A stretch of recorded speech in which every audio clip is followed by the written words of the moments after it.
그때 베드로가 예수님께 다가와 주님, 제 형제가 저에게 죄를 지으면 몇 번이나 용서해 주어야 합니까? 7번까지 해야 합니까? 하고 물었다. 예수님께서 그에게 대답하셨다.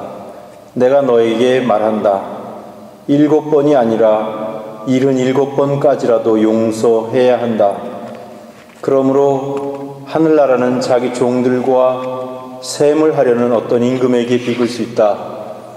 임금이 셈을 시작하자 10,000달란트를 빚진 사람 하나가 끌려왔다. 그런데 그가 빚을 갚을 길이 없으므로 주인은 그 종에게 자신과 아내와 자식과 그 밖에 가진 것을 다 팔아서 갚으라고 명령하였다. 그러자 그 종이 엎드려 절하며 제발 참아주십시오. 제가 다 갚겠습니다. 하고 말하였다. 그 종의 주인은 가엾은 마음이 들어 그를 놓아주고 부채도 탕감해 주었다. 그런데 그 종이 나가서 자기에게 100데나리온을 빚진 동료 하나를 만났다. 그러자 그를 붙들어 멱살을 잡고 빚진 것을 갚아라 하고 말하였다. 그의 동료는 엎드려서 제발 참아주게 내가 갚겠네 하고 청하였다. 그러나 그는 들어주려고 하지 않았다.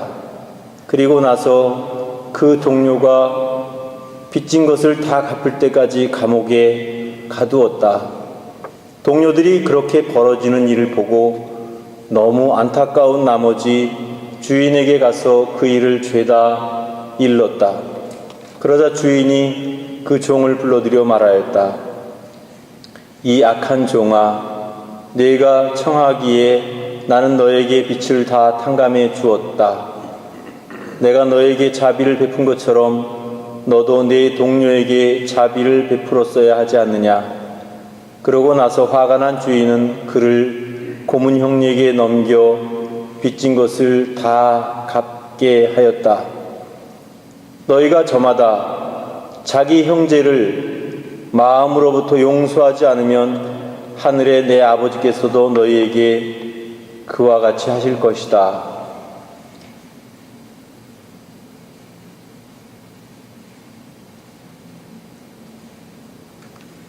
주님의 말씀입니다.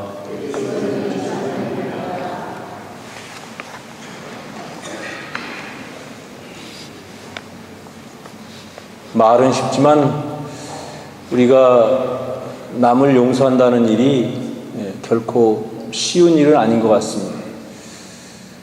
저는 그동안 살아오면서 참으로 다행스럽게도 누구를 꼭 용서해 주어야 될 그런 대상을 만나보지를 못했습니다. 그것은 하나의 거짓됨도 없이 하느님의 은총이라고 그렇게 생각을 합니다. 그래서 사실 때에 따라서는 누군가를 용서하지 못하고 마음 끓여하는 사람들을 보면 참 안타깝기도 하고 또 답답하기도 하고 그런 마음을 가졌었습니다. 그런데 드디어 저에게도 남을 용서해야 될 차례가 왔습니다. 참 힘들더라고요. 용서해야 한다고 말하는 건 쉽지만 막상 그것이 자기의 일이 되었을 때에는 정말 얼마나 어렵고 힘든 일인지 좀 옛날보다는 훨씬 더 실감나게 이해할 수 있고 공감할 수 있게 되었습니다. 그러나 또 한편으로 생각해 보면 그렇습니다. 용서하지 않으면 가장 괴롭고 힘들고 고통스러운 것이 자기 자신이라는 것.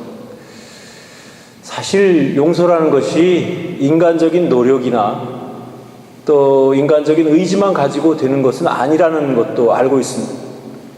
그러나 정말로 중요한 것은 마음을 좀 고쳐먹는 것, 마음을 바꾸어 보는 것, 또 생각을 달리해 보는 것, 그런 것들이 도움이 되는 것 같습니다. 세상의 모든 것은 마음먹기에 달려있다고 하는데 정말 어떻게 생각하느냐에 따라서 그렇게 불가능한 일도 아니라는 생각을 했습니다.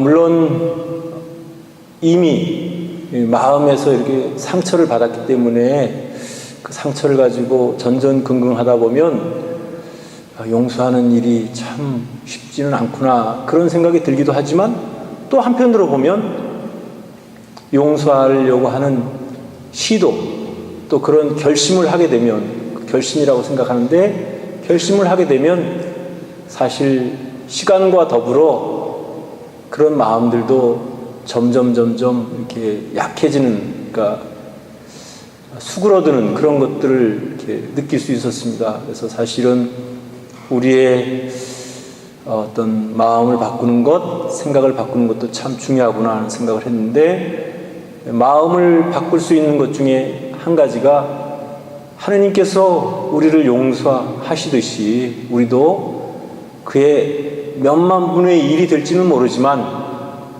우리가 할 수 있는 만큼 그렇게 애써 또 노력해서 용서하려고 노력해야 되겠다는 그런 생각을 했습니다. 오늘 복음에 보면 어떤 종에 대한 이야기가 나오는데 어떤 왕에게 1만 달란트를 빚진 종이 와서 왕에게 사정을 합니다. 제발 좀 시간을 좀 주십시오. 갚겠습니다. 그러자 왕은 가엾은 생각이 들어서 다 탕감해서 보냈다고 합니다.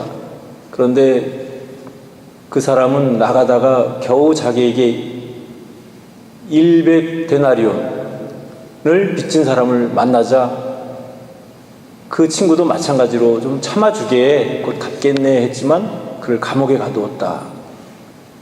우리의 그런 모습을 그대로 반영해주는 그런 모습이라는 생각을 합니다. 사실 뭐 돈의 가치를 어떻게 계산하고 어떻게 따져야 될지는 모르지만 한 달란트가 한 탈렌트가 6,000데나리온이라고 해요. 6,000데나리온.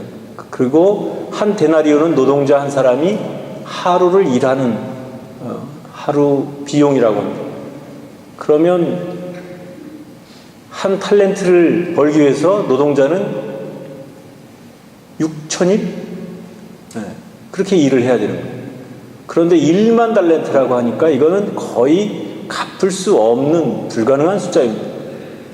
그럼에도 불구하고 왕에게 그렇게 선뜻 탕감을 받고 나서도 그 자신은 그거에 진짜 계산할 수 없는 그런 100데나리온 빚진 100데나리온이라 그러면 아마 100일 품삯이니까 그것도 결코 적은 돈은 아니라고 생각을 하는데 그럼에도 불구하고 그렇게 자기에게 조금 빚을 진 사람을 갚지 못하는 그런 모습을 참 안타깝게 생각하면서 그것이 다른 모습이 아니고 우리의 옹졸한 또 우리의 이기적인 모습이 아닐까. 하느님께서는 나를 무조건적으로 다 용서해 주기를 바라고 또 실제로 그렇게 자비를 구하면서 왜 우리는 용서하지 못하고 있는가.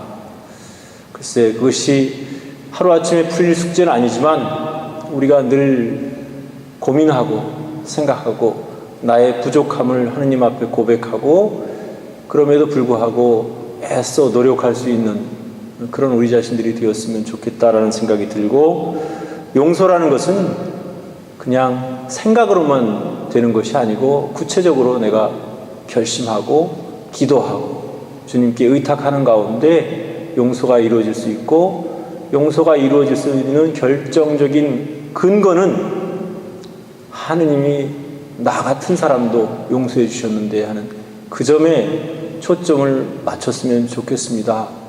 살아가면서 서로 상처 주지 말고 상처 입지 않고 살았으면 참 좋겠지만 우리가 너무 부족하기 때문에 본의 아니게 혹은 나의 부주의로 상처를 주고받을 수 있습니다. 그럴 때마다 하느님과 우리의 관계를 먼저 생각해 보면 사실은 용서 못할 것도 없다는 사실을 우리가 꼭 기억했으면 좋겠습니다.